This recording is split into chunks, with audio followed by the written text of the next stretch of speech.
প্রতিটা অঞ্চলেই সিগনিফিক্যান্ট কিছু খাবার দাবার থাকে যেগুলো ওই অঞ্চলের মানুষ খুবই পছন্দ করে। আবার কিছু বাড়ি থাকে যে বাড়িগুলোর মানুষ নির্দিষ্ট কিছু খাবার খুবই পছন্দ করে।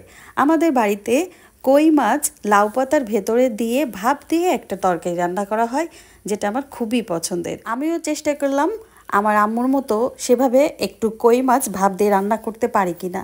রান্না করার জন্য আমি কয়েকটা দেশি কই মাছ নিয়েছি। এর মধ্যে আমি পেঁয়াজ, রসুন এবং কাঁচামরিচ বেটে দিয়েছি, পরিমাণ মতোই দিয়েছি। এছাড়াও এর মধ্যে লবণ, হলুদ, শুকনা মরিচের গুঁড়া, জিরার গুঁড়া, তেল পরিমাণ মতো দিয়ে ভালোভাবে মাখিয়ে একপাশে রেখে দিয়েছি আধা ঘন্টার জন্য।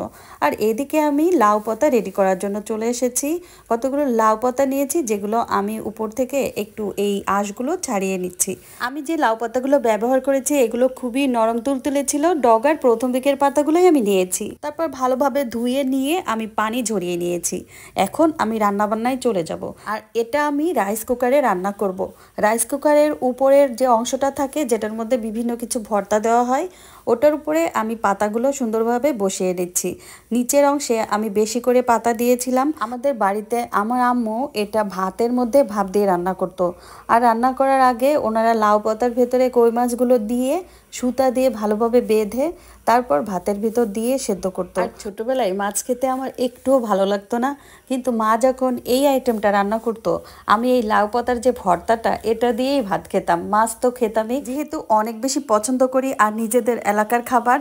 আবার আমি রান্না করার সময় অনেক বেশি চিন্তায় ছিলাম কেমন হবে। যাই হোক, রান্না করছি, দেখি কেমন হয়।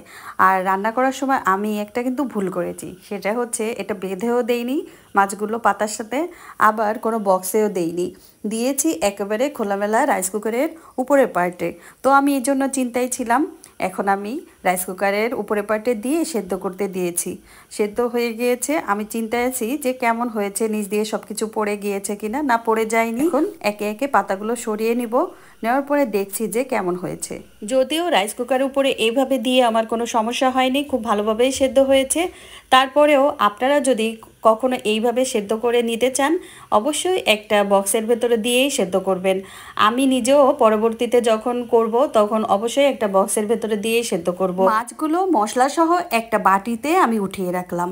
এখন এই পাতাগুলো আমি সুন্দরভাবে ম্যাশ করে নিয়েছি। আলাদা করে পেঁয়াজ বা শুকনো মরিচ বা কাঁচামরিচ কিছুই ব্যবহার করিনি। এই ভাপ দেওয়া কইগুলো এত বেশি মজার, এটা খেতে যেমন মজার তেমনি এই ভর্তাটাও অসাধারণ। এই ভাপা কইয়ের রেসিপিটা আপনারাও বাসায় ট্রাই করে দেখতে পারেন। আজকের ভিডিও এ পর্যন্তই। এতক্ষণ যারা আমার ভিডিও দেখেছেন সবাইকে অসংখ্য ধন্যবাদ জানিয়ে শেষ করছি। সবাই অনেক অনেক ভালো থাকবেন। ধন্যবাদ।